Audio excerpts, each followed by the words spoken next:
రేవంత్ రెడ్డి యాది పెట్టుకో, యాడికి పోయినా ఒక 500-600 మంది సెక్యూరిటీని పెట్టుకుని లేకపోతే మాత్రం ఈ బలగొట్టేటట్టున్నారు ప్రజలు.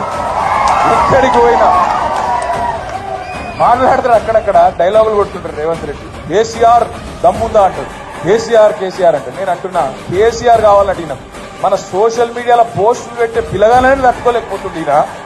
ఈయనకడ కేసీఆర్ కావాలన్నారు. అవసరమా? ఈ చిట్టినాయుడికి ఇంత మనిషి వీడు, వాడు మళ్ళీ చిట్టెలుక ఆయన కంటే కేసీఆర్ కావాలి. అందుకే మేము చెప్పినాం మొన్న, అంత లేదు నీకు చేతనైతే.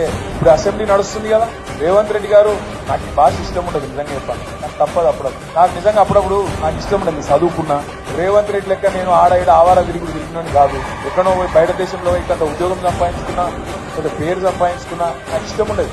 కానీ ఇక కుక్కగాడుకు చెప్తే బాగా ఇష్టంటోళ్ళకి ఇట్టే చెప్తేనే అర్థమవుతుంది.